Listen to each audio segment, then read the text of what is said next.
Hello everyone, I welcome you all to my YouTube channel. So आज की video में हम ज्योग्राफी का चैप्टर नंबर 4 करने वाले हैं फ्रॉम द बुक फैटमैन। सो चलिए स्टार्ट करते हैं। सो चैप्टर नंबर 4 का हमारा नाम है रॉक्स, कॉन्टिनेंट्स एंड ओशंस। तो सबसे पहले पेट्रोलॉजी। पेट्रोलॉजी क्या होता है? The study of rocks is called petrology. ठीक है। और एज ऑफ रॉक्स जो है वो कार्बन डेटिंग की मदद से हम पता कर सकते हैं। अब हम बात करते हैं रॉक्स के टाइप्स के बारे में। रॉक्स मेनली 3 तरह के होते हैं, इग्नियस, सेडिमेंटरी और मेटामॉर्फिक रॉक्स। अब सबसे पहले हम इग्नियस रॉक्स के बारे में स्टडी करते हैं। इग्नियस रॉक्स जो है वो इंट्रूसिव और एक्सट्रूसिव रॉक्स में फर्दर डिवाइडेड है। इंट्रूसिव रॉक्स को हम प्लूटोनिक रॉक्स भी कहते हैं। इंट्रूसिव रॉक्स कैसे बनते हैं? जब मैग्मा जब मैग्मा ठंडा हो जाता है और सॉलिडिफाई हो जाता है अर्थ सरफेस के अंदर ही, ठीक है, उसको बोलते हैं इंट्रूसिव इग्नियस रॉक्स। और जब एक्सक्लूसिव इग्नियस रॉक्स वो होते हैं जब मैग्मा इरप्ट करके अर्थ सरफेस के बाहर आ जाता है लावा की फॉर्म में, और वो बाहर आके कूल डाउन या सॉलिडिफाई होता है, उसको हम एक्सक्लूसिव इग्नियस रॉक्स बोलते हैं। एक्सक्लूसिव इग्नियस रॉक्स जो हैं वो स्मॉल क्रिस्टल्स या ग्लासी टेक्सचर के होते हैं।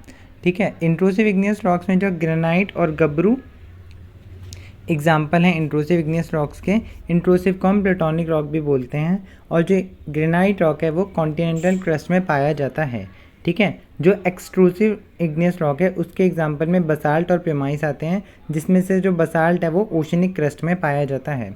ठीक है। अब प्लूटोनिक बॉडीज़ की बात करते हैं। देखो प्लूटोनिक बॉडीज़ क्या होती हैं? अभी मैंने बताया कि इंट्रूसिव इग्नियस रॉक्स को हम प्लूटोनिक रॉक्स भी बोलते हैं। सो प्लूटोनिक बॉडीज़ को हम प्लूटॉन्स भी बोलते हैं। ये लार्ज बॉडीज़ होती हैं इंट्रूसिव इग्नियस रॉक्स की, जो कि अर्थ सरफेस के अंदर फॉर्म होती हैं। ठीक है। ये अलग अलग तरह की होती हैं, जैसे कि बैथोलिथ्स, डाइक्स, सिल्स, फैकोलिथ्स और लेकोलिथ्स। ठीक है। यहाँ पर आप देख सकते हैं, ये देखो ये अर्थ की फॉर्म्स हैं। जो सबसे पहले हम देखते हैं कि बैथोलिथ्स क्या होते हैं। बैथोलिथ्स एक large mass of igneous rock होता है जो कि अर्थ क्रस्ट के डीप में, मतलब कि बहुत ही नीचे जाकर के फॉर्म होता है थ्रू इरोजन एंड अपलिफ्ट। ठीक है। सो अब आप यहाँ पे देख सकते हैं ये अर्थ की लेयर है। ये जो सबसे नीचे वाला पार्ट है वो बैथोलिक रॉक है। बैथोलिक या प्लूटॉन्स भी बोल सकते हैं हम इसको। उसके बाद जो है डाइक्स आते हैं। डाइक्स क्या होते हैं? डाइक्स वर्टिकल या steeply inclined sheets of magma होते हैं जो कि सराउंडिंग रॉक की लेयर्स के अक्रॉस कट किए हुए होते हैं। ठीक है। ये आप देख सकते हैं कि एक वर्टिकल फॉर्म ऑफ रॉक यहाँ पे जो है वो डाइक्स है। अब हम बात करते हैं सिल्स की। सिल क्या होते हैं? ये हॉरिजॉन्टल शीट्स होते हैं। जैसे डाइक्स वर्टिकल शीट्स होती हैं, वैसे ही सिल्स जो है वो हॉरिजॉन्टल शीट्स होती हैं मैग्मा की, जो कि लेयर्स, प्री एग्जिस्टिंग रॉक की लेयर्स के बीच में बनी हुई होती हैं। देखो आप यहाँ पर देख सकते होंगे कि ये वाला जो है, एक सेकेंड, ये जो है ये सिल है। ठीक है। और ये क्योंकि हॉरिजॉन्टल है सिल है, और ये जो वर्टिकल है ये डाइक्स। अब बात करते हैं फैकोलिथ की। फैकोलिथ एक लेंस शेप का रॉक होता है। एक लेंस शेप का रॉक प्लूटोन होता है जो कि सेडिमेंटरी रॉक में पाया जाता है। कहाँ पर? एंटीक्लाइंस और सिंक्लाइंस में पाया जाता है। सेडिमेंट्री रॉक्स के अंदर लेंस शेप का एक रॉक होता है फैकोलिथ। ठीक है। बात करते हैं लेकोलिथ की। लेकोलिथ क्या होता है? लेकोलिथ एक डोम शेप का इंट्रूसिव इग्नियस रॉक होता है, जिसका जो बेस होता है वो एक फ्लैट बेस होता है, जो कि layers that push overlaying layers upward, जो कि लेयर्स को ऊपर की तरफ शिफ्ट कर देता है। ठीक है। और ये जो है पाइप लाइक स्ट्रक्चर से कनेक्टेड रहते हैं लेकोलिथ्स। ठीक है। बात करते हैं लेपोलिथ्स की। लेपोलिथ्स जो है वो सॉसर शेप के इंट्रूसिव इग्नियस रॉक्स होते हैं जिनका टॉप और बॉटम जो है वो कनकेव होता है। ठीक है। अब हम बात करते हैं सेडिमेंट्री रॉक्स की। Sedimentary rocks are the type of rocks that forms from the accumulation consolidification of sediments over the time. छोटे छोटे सेडिमेंट से मिल करके सेडिमेंट्री रॉक्स बनते हैं। इग्नियस रॉक या कोई भी जो रॉक्स हैं वो टूट जाते हैं अगर वेदरिंग और इरोजन की फॉर्म, मतलब उनकी प्रोसेस से। सो फिर जो छोटे छोटे सेडिमेंट्स एक्यूमुलेट हो जाते हैं और सॉलिडिफाई हो जाते हैं ओवर टाइम, उसी रॉक्स को, और वो जो रॉक्स बनाते हैं उसी रॉक्स को सेडिमेंट्री रॉक्स बोलते हैं। ठीक है। लिथिफिकेशन कब होता है? लिथिफिकेशन होता है, ये एक प्रोसेस होता है by which loose sediments are transformed into the solid sedimentary rocks. ठीक है। लिथिफिकेशन में क्या होता है? जो लूज सेडिमेंट्स होते हैं छोटे छोटे, वो सेडिमेंट्री रॉक्स में कन्वर्ट हो जाते हैं। और ये कब होता है? This occurs through a combination of compaction and cementation over long periods of time. ठीक है। ये इस प्रोसेस से लिथिफिकेशन होता है। ये जो सेडिमेंट्री रॉक्स हैं ये लेयर्स की फॉर्म में लेयर्स की फॉर्म में एग्जिस्ट करती हैं और इन्हीं लेयर्स के बीच में जो है हमें फॉसिल फ्यूल्स देखने को मिलते हैं, ठीक है। फॉसिल फ्यूल्स नहीं, फॉसिल देखने को मिलते हैं, ठीक है। अब हम बात करते हैं सेडिमेंटरी रॉक्स के टाइप्स की।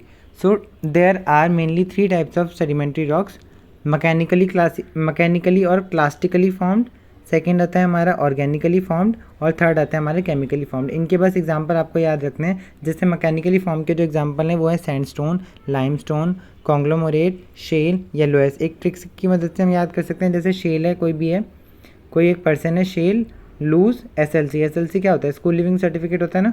तो शेल, लुइस, शेल से शेल, लुइस और S से सैंडस्टोन, फिर लाइमस्टोन, L से लाइमस्टोन और C से कॉन्ग्लोमरेट, ठीक है। ये आप याद कर सकते हैं मैकेनिकली सेडिमेंटरी रॉक्स। अगला हमारा टाइप है ऑर्गेनिकली फॉर्म्ड सेडिमेंटरी रॉक्स, जिनके एग्जांपल में आ जाते हैं चॉक, लाइमस्टोन, कॉल या ग्लिसराइट, ठीक है। अगला हमारा जो टाइप है वो है केमिकली फॉर्म्ड, जो जिसमें कि लाइमस्टोन, हैलाइट और चर्ट करके रॉक्स, सेडिमेंटरी रॉक्स आते हैं, ठीक है। ये हमारे सेडिमेंटरी रॉक्स यहाँ पे खत्म होते हैं। अब हम आते हैं मेटामॉर्फिक रॉक पे। मेटामॉर्फिक रॉक्स क्या होते हैं? Metamorphic rocks are the rocks that forms when existing rocks, ठीक है। मेटामॉर्फिक रॉक्स कब बनते हैं? जब एग्जिस्टिंग रॉक्स, चाहे वो इग्नियस रॉक हो, चाहे वो सेडिमेंटरी रॉक्स हो, या इवन दूसरे मेटामॉर्फिक रॉक्स हों, ठीक है। जब उनके ऊपर इंटेंस हीट, प्रेशर या वॉल्यूम चेंज जैसी कंडीशन अप्लाई होती हैं, वो उसको फिजिकल और केमिकल चेंज में, वो उनके ऊपर जब फिजिकल और केमिकल चेंज अकर होता है तो इसी प्रोसेस को हम मेटामॉर्फिज्म कहते हैं।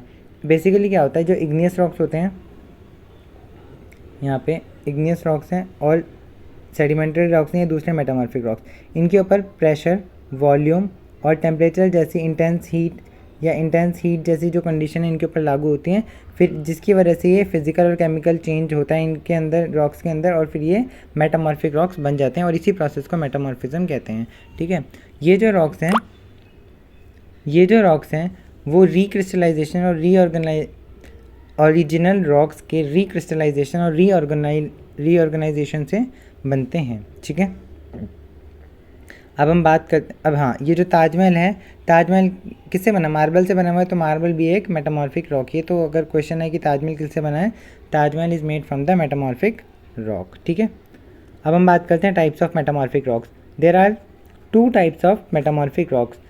जो पहले रॉक्स जो थर्मल मेटामॉर्फिज्म दिखाते हैं और जो दूसरे रॉक्स जो डायनामिक मेटामॉर्फिज्म दिखाते हैं। सो थर्मल मेटामॉर्फिज्म क्या होते हैं? Metamorphic rocks form due to the sudden temperature change. Thermal में क्या होता है? थर्मल का मतलब क्या होता है? टेम्परेचर,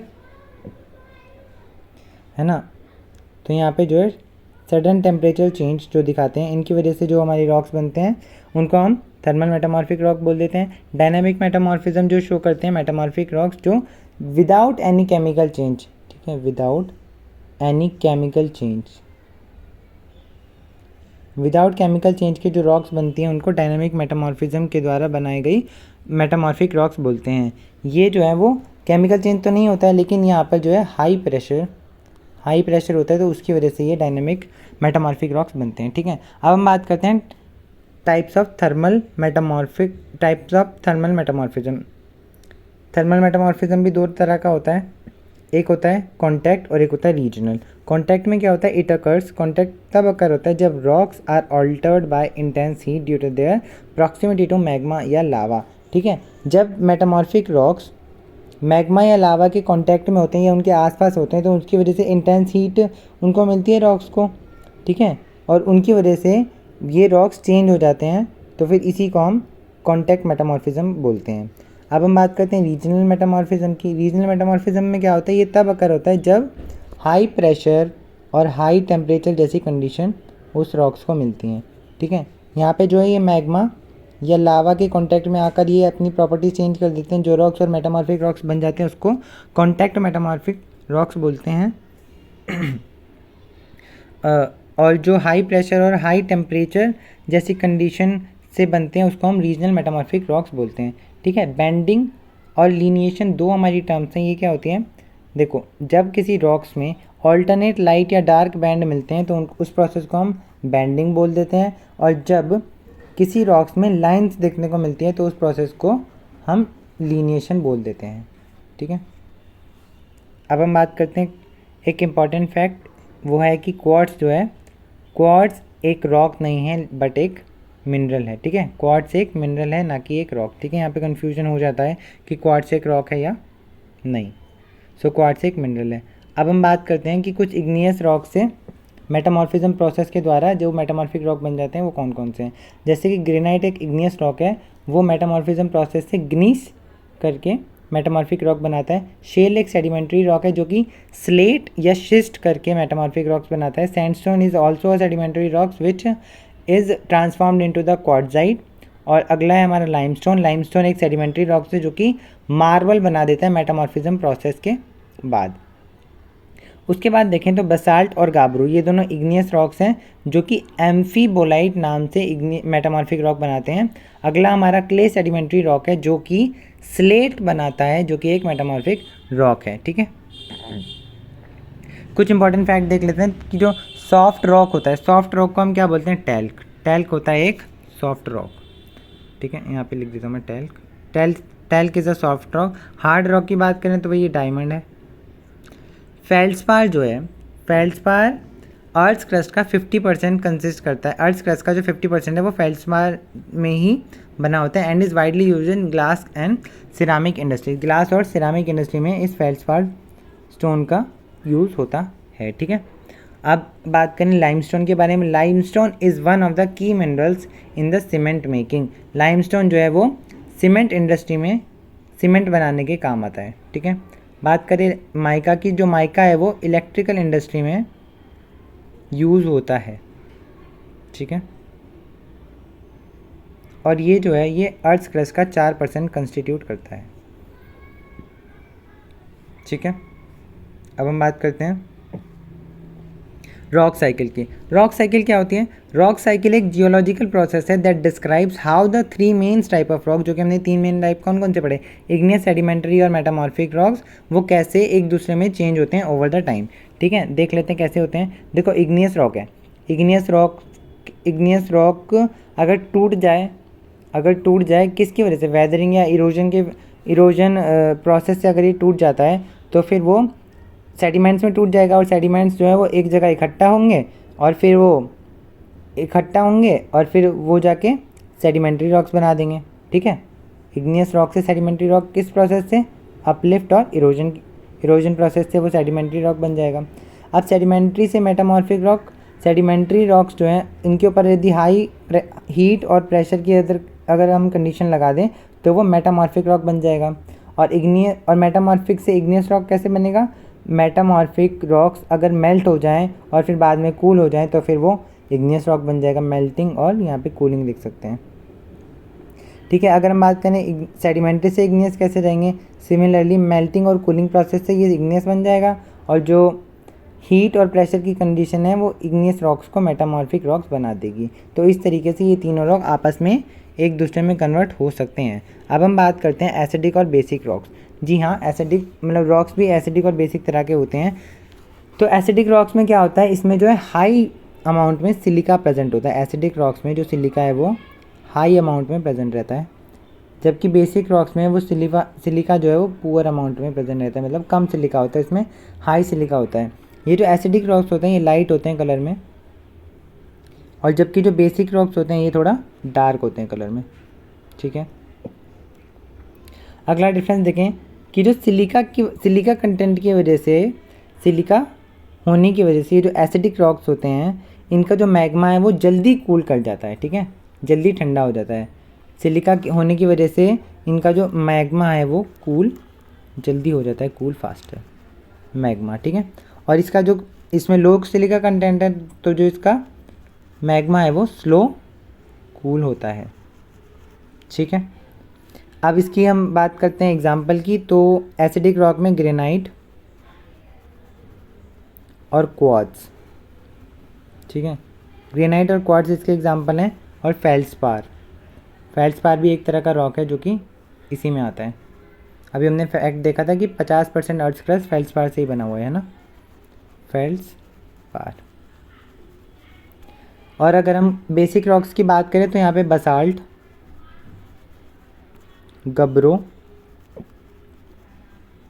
गब्रो या डोलेराइट, ये 3 तरह, मतलब ये एग्जांपल हमारे बेसिक रॉक्स के हैं और ये एसिडिक रॉक्स के। अब हम बात करते हैं अगला टॉपिक जो कि हमारा वोल्केनो। वोल्केनो क्या होता है? वोल्केनो एक जियोलॉजिकल फीचर होता है that is formed by the eruption of molten rock या magma beneath the earth crust. Earth crust के नीचे जो है वो मैग्मा होता है, ठीक है, एक जियोलॉजिकल फीचर। वो जो मैग्मा है, मैग्मा जो है वो मॉल्टन मैग्मा होता है, मॉल्टन रॉक ही होता है एक्चुअली में मैग्मा, ठीक है, अर्थ सरफेस के नीचे। और फिर जब वो इरप्ट कर देता है तो वो वोल्केनो बना देता है, ठीक है। अब बात करते हैं कि टाइप्स क्या होते हैं वोल्केनो के। वोल्केनो यहाँ पर मेनली 5 तरह के दिए हुए हैं, जो कि कौन कौन से हैं। पहला जो है वो है cinder cone volcano. Cinder cone volcano क्या होते हैं? ये स्मॉल स्टीप साइडेड के वोल्केनो होते हैं जो कि मॉडरेटली एक्सप्लोजिव इरप्शन से बनते हैं। मॉडरेटली एक्सप्लोजिव मतलब ज़्यादा खतरनाक एक्सप्लोजन नहीं होता है, मॉडरेट रहता है, ठीक है। उन एक्सप्लोजन से जो वोल्केनो बनते हैं उनको हम सिंडर कॉन वोल्केनो बोलते हैं। These are small and steep sided volcano. अब बात करते हैं फ्लड बेसाल्ट प्रोविंस की। ये जो वोल्केनो होते हैं ये हाई फ्लूइड लावा, ठीक है, ये हाई फ्लूइड लावा जो कि दूर तक बहे उस लावा को आउटपोर करते हैं, ये वाले वोल्केनोस, ठीक है। और इसका अगर हम एग्जांपल की बात करें तो इनके एग्जांपल में आ जाएगा डेक्कन ट्रैप्स जो कि वेस्ट सेंट्रल रीजन में पाए जाते हैं, ठीक है। यहाँ पर जो है Deccan traps flood basalt province का एक एग्जांपल है वोल्केनो का। नेक्स्ट हमारा वोल्केनो का टाइप है शील्ड वोल्केनो। शील्ड वोल्केनो क्या होते हैं? ये बेसाल्टिक लावा के इरप्शन से बनते हैं जो कि एक नॉन विस्कस फ्लूइड होता है। इसका एग्जांपल की बात करें तो ये किलुया वोल्केनो हवाई में जो कि यूएसए में है, वो शील्ड वोल्केनो का एक एग्जांपल है। कंपोजिट वोल्केनो की बात करें तो फिर ये वाले जो हैं वो कूलर, मतलब जो ठंडे होते हैं एंड विस्कस होते हैं नेचर में, ठीक है। इनका जो लावा होता है ये कूलर होता है और थोड़ा सा विस्कस होता है नेचर में। माउंट चिम्बजारो या माउंट फूजी इसके एग्जाम्पल हैं, ठीक है। अब हम बात करते हैं काल्डेरा वोल्केनो की। ये जो है मोस्ट एक्सप्लोजिव वोल्केनो है जो कि अपने आप में ही कोलैप्स कर जाता है, ठीक है। ये आपके 5 तरह के वोल्केनो हैं। अब हम बात करते हैं गीज़र की। गीज़र क्या होता है? Geyser is a hot spring that intermittently erupt stream and hot water due to geothermal activity beneath the earth surface. Earth surface के नीचे से हॉट स्प्रिंग को इरप्ट करता है और हॉट वाटर को इरप्ट करता है, तो फिर इसी स्ट्रीम को हम गीज़र बोल देते हैं। गीज़र are commonly found in the areas of volcanic activity. Volcanic activity के एरिया में ही फाइंड किए जाएंगे क्योंकि जो मैग्मा या हॉट रॉक की जो हीट है वो ग्राउंड वाटर को हीट कर देती है और वही जो ग्राउंड वाटर है गरम बाहर निकलता है, तो इसी को वही गीज़र का फॉर्मेशन कर देता है, ठीक है। तो इसलिए अब ये कहाँ पे पाए जा सकते हैं? वोल्केनिक एक्टिविटीज़ के आसपास के एरिया में, ठीक है। अब हम कुछ फैक्ट की बात करते हैं। हाईएस्ट वोल्केनो क्या है? हाईएस्ट वोल्केनो जो है हमारा ओजस डेल सेलाडो वोल्केनो है जो कि चिले और अर्जेंटीना के बीच में पाया जाता है। कहाँ पर? एंडीज़ माउंटेन रेंजेस में। इंपॉर्टेंट है तो आपको याद रखना है, ठीक है। एक और फैक्ट है माउंट स्ट्रेम्बोली के बारे में। माउंट स्ट्रेम्बोली जो है वो light house of the Mediterranean कहा जाता है। किसको? माउंट स्ट्रोम्बोली वोल्केनो को, ठीक है। अब हम बात करते हैं अगला कॉन्टिनेंट्स और ओशियंस। 1912 में एल्फ्रेड वेगनर ने कॉन्टिनेंटल ड्रिफ्ट थ्योरी दी थी। कॉन्टिनेंटल ड्रिफ्ट थ्योरी, ठीक है। All of the modern day continents had previously been clumped together in a super continent, ठीक है। आज जितने भी कॉन्टिनेंट आपको देखने को मिलते हैं वो पहले जो है वो एक ही लैंड का पार्ट थे जिसको हम कलेक्टिवली पैंजिया बोलते थे, और जो वाटर बॉडी है उसको हम पैंथालासा बोलते थे, ठीक है। और इसका हम ये कैसे बोल सकते हैं कि ये एक ही बॉडी थी? एविडेंसेस क्या हैं? एविडेंसेस हमें क्या मिलते हैं? Jigsaw fit. अगर हम सारे जो कॉन्टिनेंट हैं उनको एक साथ लगाएं तो एक पजल की तरह जिग्सॉ फिट कर देंगे, तो ये वाला एविडेंस इस थ्योरी को सपोर्ट करता है, पैंजिया पैंथालासा वाली थ्योरी को। फॉसिल डिपॉजिट्स भी इनका एक एविडेंस है, जैसे कि एक कॉन्टिनेंट के जो सदर्न पार्ट में कुछ फॉसिल मिले और एक कॉन्टिनेंट उसी के नीचे जो कॉन्टिनेंट है उसके नॉर्दर्न पार्ट में भी सेम फॉसिल मिले, तो ये भी पैंजिया और पैंथालासा वाली इस थ्योरी को सपोर्ट करता है। उसके बाद प्लेसर डिपॉजिट्स या गोल्ड के डिपॉजिट्स भी इसी थ्योरी को सपोर्ट करते हैं। बोटेनिकल एविडेंसेस या सेम एज ऑफ रॉक्स, मतलब रॉक्स की जो सेम एज है अक्रॉस द ओशन के आर पार। कैसे? एक जगह तुम्हें एक रॉक मिल रहा है जिसकी एज सेम है, किसके? जिसका एक समुंदर के पार एक दूसरा कॉन्टिनेंट है, वहाँ पर भी एक रॉक मिला, उन दोनों की एज सेम है। तो ये कुछ थ्योरी मतलब ये कुछ एविडेंसेस हैं जो कुछ पैंथिया और पैंजिया और पैंथलासा वाली थ्योरी को सपोर्ट करते हैं। ठीक है, अब हम बात करते हैं reason for the continental drift. ठीक है, ये जो कॉन्टिनेंटल ड्रिफ्ट हो रहा है ये हो क्यों रहा है? एल्फ्रेड वेगनर ने ये थ्योरी दी थी, तो उसी ने ये रीज़न बताए थे। पहला रीज़न था टाइडल फोर्स और दूसरा रीज़न था पोलर फ्लीइंग फोर्स। ये दो हमें रीज़न याद रखने हैं अकॉर्डिंग टू एल्फ्रेड वेगनर। और जो एक्चुअल रीज़न था इस ड्रिफ्टिंग का वो दिया था आर्थर होम्स ने 1930 में। ठीक है, सो जो कॉन्टिनेंटल ड्रिफ्ट है, continental drift occurs due to the movement of tectonic plates. Tectonic plates की मूवमेंट की वजह से कॉन्टिनेंटल ड्रिफ्ट होता है, which is driven by the convection cells in the earth mantle. Earth अब वो कैसे मूव करते हैं? ठीक है, जो कॉन्टिनेंटल ड्रिफ्ट हम तो ये पता चल गया कि टेक्टोनिक प्लेट्स की मूवमेंट की वजह से कॉन्टिनेंटल ड्रिफ्ट होता है, लेकिन टेक्टोनिक प्लेट्स कैसे मूव करती हैं? वो अर्थ की मेंटल में कन्वेक्शन सेल्स होते हैं, उसकी वजह से टेक्टोनिक प्लेट्स मूव करती हैं। और जो हीट है, the heat that drives the convection cells in the earth's mantle and plate motions comes mainly from 3 sources। ठीक है, ये जो हीट है ना कन्वेक्शन सेल्स में अर्थ मेंटल में, और जो प्लेट का मोशन है वो 3 सोर्सेज से आता है। कौन कौन से? पहला जो सोर्स है हमारा वो है radio active DK of the elements. जब कोई भी एक रेडियो एक्टिव एलिमेंट है वो डीके करता है, रेडियो एक्टिविटी डीके बोल देता हूँ यहाँ पे, तो फिर वो हीट रिलीज़ करता है, वहाँ से हीट आती है। सेकंड जो हमारा रीज़न है, सेकंड जो सोर्स है वो है residual heat from the earth's formation about 4.6 billion years ago when gravitational energy was converted into heat. 4.6 billion years पहले अर्थ के फॉर्मेशन के बाद कुछ रेसिडुअल हीट बच गई थी अर्थ की, जब ग्रेविटेशनल एनर्जी हीट में कन्वर्ट हो गई थी तो वहाँ से भी हीट हमें मिलती है। जो हमारा जो सोर्स है वो है लेटेंट हीट। ठीक है, latent heat is release by the solidification of earth's core and as it's cools down. ठीक है, जैसे जैसे अर्थ का कोर वो सॉलिडिफाई होता मतलब जैसे जैसे ठंडा होता रहता है तो लेटेंट हीट जो है वो निकलती रहती है। लेटेंट हीट क्या होता है? छुपी हुई हीट रहती है। जब सॉलिडिफाई हो गई हीट, जब हमारा अर्थ का जो कोर है वो सॉलिडिफाई हो गया तो उसने कुछ हीट ली होगी ना। अब जैसे जैसे वो कूल कर रहा है तो जो उसने हीट ली थी वो उसको रिलीज़ करता है, उसी को हम लेटेंट हीट बोलते हैं। ठीक है, वो भी इसका जो अर्थ की मेंटल में है वो हीट का सोर्स है। ठीक है, अब हम बात करते हैं कुछ इम्पॉर्टेंट फैक्ट के बारे में, जो कि हमारा फैक्ट है कि मरियाना जो ट्रेंच है वो हमारा पैसिफिक ओशन का सबसे डीपेस्ट पार्ट है, जो कि कितना है? 11 किलोमीटर। ठीक है, यहाँ पे लिख देता हूँ मैं 11 किलोमीटर।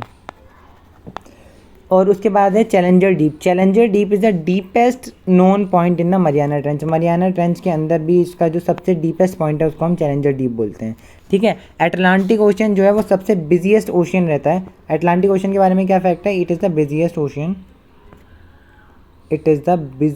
ओशन। और सरगासो सी जो कि एक यूनिक रीज़न है वो अटलांटिक ओशन में पाया जाता है, विच इज़ अ बॉर्डरलेस सी है, और ब्राउन एल्गे सरगासम यहाँ पर देखने को मिलते हैं। ठीक है, अब हम बात करते हैं मिलनकोविच थ्योरी की। ठीक है, बात करते हैं मिलनकोविच थ्योरी। ये थ्योरी क्या कहते हैं? It describes the collective effects of change in earth's movement on its climate over the thousands of years. अब जो अर्थ का मूवमेंट हो रहा है तो उसकी वजह से क्लाइमेट पे हज़ारों सालों में जो क्लाइमेट पे चेंज आता है अर्थ की मूवमेंट की वजह से, वही सब ये थ्योरी डिस्क्राइब करती है। ठीक है, 1536 में अब्राहम ऑर्टिलियस ने अपनी बुक लिखी थी, मतलब इसका जो काम था वो कौन सी किताब में था? Thesaurus geographicus. It first suggested that earth's continent were not always in their current locations. ठीक है, 1596 में अब्राहम ऑर्टिलियस का वर्क क्या था? थिसॉरस जियोग्राफिकस एक किताब थी, उसमें ये सजेस्ट किया गया था कि जो अर्थ के जो कॉन्टिनेंट है वो हमेशा से अपनी करंट लोकेशन में नहीं थे, मतलब कि वो पैंथिया और पैंथलासा वाली थ्योरी को ही सपोर्ट कर रहा था एक तरीके से। अब हम बात करते हैं सी फ्लोर स्प्रेडिंग के बारे में। हैरी एच हैज़ एक साइंटिस्ट, या हम बोल सकते हैं कि ये ज्योग्राफी पढ़ते थे ना, तो फिर ये जो है इन्होंने थ्योरी दी थी सी फ्लोर स्प्रेडिंग थ्योरी। ठीक है, ये क्या होता है? सी फ्लोर स्प्रेडिंग एक प्रोसेस होती है जिसकी वजह से नई ओशनिक क्रस्ट फॉर्म होती है। कहाँ पर? मिड ओशन में। किसकी वजह से? डाइवर्जेंट प्लेट बाउंड्रीज़ की वजह से। Divergent plate boundaries last chapter में हमने पढ़ा था कि जो डाइवर्जेंट प्लेट बाउंड्रीज़ हैं वो डाइवर्ज कर जाती है, मतलब कि एक दूसरे से दूर जाते हैं, तो जो मॉल्टन लावा होता है वो इरप्ट कर जाता है और वो एक क्रस्ट का फॉर्म करता है, ठीक है, ओशनिक क्रस्ट इसकी वजह से फॉर्म हो जाते हैं जब ये दूर चले जाते हैं डाइवर्जेंट प्लेट्स, ठीक है। तो अब जब मिड ओशन में ये वाला प्रोसेस होता है, डाइवर्जेंट प्लेट बाउंड्री एक दूसरे से दूर चल जाती हैं, तब वो सी फ्लोर स्प्रेडिंग उसको बोलते हैं, उस प्रोसेस को। जो मैग्मा है वो the magma erupt from the beneath pushing the older crossed away from the rich of the centre, ठीक है। जो मैग्मा है वो इरप्ट होता है, वो सेंटर से जो है ना वो दूर पुश कर देता है उसको, किसको, मैग्मा जो है वो दूर पुश कर देता है पुराना, जो यहाँ पर कुछ पुराना होगा ना, यहाँ पे पुराना जो रॉक होगा यहाँ पे, उसको मैग्मा दूर पुश कर देगा, बस ये लिखा हुआ है। मिड एटलांटिक जो रिज है is a mid ocean ridge, जो कि एटलांटिक ओशन के फ्लोर के अलॉन्ग हुआ है, and part of the longest relief feature in the world, ठीक है। सबसे लॉन्गेस्ट रिलीफ फीचर जो है हमारा मिड एटलांटिक रिज है, कहाँ पर, एटलांटिक ओशन में, and it is created due to the divergent plate boundary, ठीक है। ये डाइवर्जेंट प्लेट बाउंड्री की वजह से ही बना है। अब हम बात करते हैं रिलीफ फीचर्स के बारे में। रिलीफ फीचर्स क्या होते हैं, ये हमारे अर्थ क्रस्ट के जो माउंटेन्स, वैलीज़, प्लेन्स, ये सब होते हैं, इसी को हम रिलीफ फीचर्स बोलते हैं, ठीक है। बेसिकली चार तरह के मेजर रिलीफ फीचर्स होते हैं। कौन कौन से, continental shelf, continental slope, continental rise और अबिसल प्लेन, ठीक है। अबिसल प्लेन भी जो है, ये चार तरह के हमारे मेजर रिलीफ फीचर्स होते हैं। माइनर रिलीफ फीचर्स की बात करें तो उसमें हमारे सी माउंट, गोट क्या होता है, फ्लैट टॉप्ड सी माउंट होते हैं, mid ocean ridge, trench, coral और एटोल, ये सब हमारे माइनर रिलीफ फीचर्स में आते हैं। जो कॉन्टिनेंटल शेल्फ होता है, it is the shallowest part of the ocean having a gradient of 1 degree और लेस, 1 डिग्री या उससे कम ग्रेडियंट दिखाता है हमारा कॉन्टिनेंटल शेल्फ। उसके बाद अगर हम कॉन्टिनेंटल स्लोप के ग्रेडियंट की बात करें तो वो 2 से लेकर के 5 डिग्री तक होता है, ठीक है। आपको याद रखना है ये फैक्ट। कॉन्टिनेंटल शेल्फ का कितना होता है, शैलोएस्ट पार्ट होता है एक तो, और जिसका ग्रेडियंट 1 डिग्री से भी कम होता है, और जो कॉन्टिनेंटल स्लोप का जो ग्रेडियंट होता है वो 2 से 5 डिग्री होता है, ठीक है। अब हम बात करते हैं कोरल्स की। कोरल्स क्या होते हैं, ये एक मरीन ऑर्गेनिजम्स होते हैं जिसको हम सी का रेन फॉरेस्ट भी कहा जाता है। These are also known as the rain forest of sea. They exist in the symbiotic relationship with zooxanthellae algae के साथ ये सिम्बायोटिक रिलेशनशिप शो करते हैं। और जो कोरल्स हैं वो कैल्शियम कार्बोनेट को रिलीज करते हैं that provides protection to the algae and in return the algae makes food for the corals, ठीक है। तो क्या करते हैं, कोरल्स कैल्शियम कार्बोनेट सिक्रीट करते हैं जो कि एल्गे को प्रोटेक्ट करता है, ये ज़ूसेंथेला वाले को, और ज़ूसेंथेला जो है रिटर्न में क्या करते हैं, इनको खाना बना के देते हैं कोरल्स को, ठीक है। कोरल्स जो हैं कॉलोनीज़ में एग्जिस्ट करते हैं, ठीक है। फेवरेबल कंडीशंस क्या होते हैं कोरल की, कोरल्स बनने की फेवरेबल कंडीशन होती हैं सलाइन वाटर, फ्रेश वाटर में ये जो है नहीं बन सकते हैं कोरल्स। यहाँ पे लिख देता हूँ, यहाँ पे जो फेवरेबल कंडीशन है वो होती हैं सलाइन वाटर में बन सकते हैं। इनको सनलाइट चाहिए होता है, जहाँ पर सनलाइट मिल जाए सलाइन वाटर मिल जाए, और वाटर जो होना चाहिए वो क्लियर होना चाहिए, क्लियर वाटर, ठीक है। और temperature, they required moderate temperature of 30 से लेकर के 35 डिग्री सेंटीग्रेड। यहाँ पर उन्हें चाहिए होता है क्लियर वाटर, और इन्हें चाहिए होता है टेम्परेचर कितना, 30 से लेकर के 35 डिग्री सेंटीग्रेड तक, ठीक है। अब हम बात करते हैं एक और फैक्ट की, जो कि है ग्रेट बैरियर रीफ के बारे में। ग्रेट बैरियर रीफ ऑस्ट्रेलिया में पाया जाने वाला सबसे लार्जेस्ट बैरियर रीफ है। बैरियर रीफ क्या होते हैं, कोरल्स की कॉलोनीज ही होते हैं, ठीक है। ग्रेट बैरियर रीफ क्या इस इंपॉर्टेंट फैक्ट है कि ये पहले बात तो ये ऑस्ट्रेलिया में, और ये सबसे लार्जेस्ट बैरियर रीफ है, ठीक है। बात करते हैं कोरल ब्लीचिंग के बारे में। जब वाटर जो है, जब पानी बहुत ही ज़्यादा वार्म होता है तो जो कोरल्स हैं वो एल्गे को एक्सपेल कर देती है, निकाल देती है, ठीक है, जो कि उनके टिश्यू पे एग्जिस्ट कर रहे होते हैं। सो ये क्या करता है, ये कोरल को पूरी तरीके से वाइट में कन्वर्ट कर देता है और इसी प्रोसेस को हम कोरल ब्लीचिंग बोलते हैं। Climate change is a major key factor in this change. ठीक है, क्लाइमेट चेंज की वजह से क्या होता है, वाटर गर्म हो जाता है। वाटर गर्म हो जाता है तो कोरल के ऊपर क्या, कौन सी एल्गे होते हैं यहाँ पे, जूज़ैंथेला। जूज़ैंथेला को वो ये बाहर निकाल देता है और फिर ये जो कोरल्स हैं पूरी तरीके से वाइट में कन्वर्ट हो जाते हैं। इसी को हम कोरल ब्लीचिंग बोलते हैं। क्लाइमेट चेंज की वजह से ये वाली प्रोसेस होती है। कुछ इंपॉर्टेंट फैक्ट की बात करें तो जो पेट्रोलियम है, पेट्रोलियम कॉन्टिनेंटल शेफ्ट से निकाला जाता है जो कि oceanic start of ocean basin and is very narrow. ठीक है, अगला जो फैक्ट है वो है साइबेरियन शेल्फ जो है वो आर्कटिक ओशन में is the widest continental shelf, जिसका जो है कितना किलोमीटर वाइड है, 1500 किलोमीटर वाइड है। ठीक है, यहाँ पर हमने क्या क्या पढ़ा इंपॉर्टेंट फैक्ट में, इंपॉर्टेंट फैक्ट में पढ़ा कि जो पेट्रोलियम है,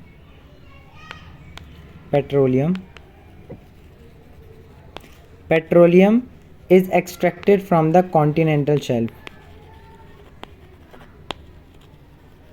कॉन्टिनेंटल शेल्फ। और साइबेरियन, अगला फैक्ट है हमारा साइबेरियन शेल्फ जो कि आर्कटिक ओशन में सबसे वाइडेस्ट कॉन्टिनेंटल शेल्फ है। नाम लिख देता हूँ कौन सा शेल्फ है, साइबेरियन शेल्फ सबसे वाइडेस्ट कॉन्टिनेंटल शेल्फ है। अगला फैक्ट है west coast of South America is the narrowest continental shelf. ठीक है, ये तो वाइडेस्ट हो गया और सबसे नैरोएस्ट कौन सा है, नैरोएस्ट है हमारा west coast of South Africa. ठीक है, यहाँ पे आता है वेस्ट कोस्ट ऑफ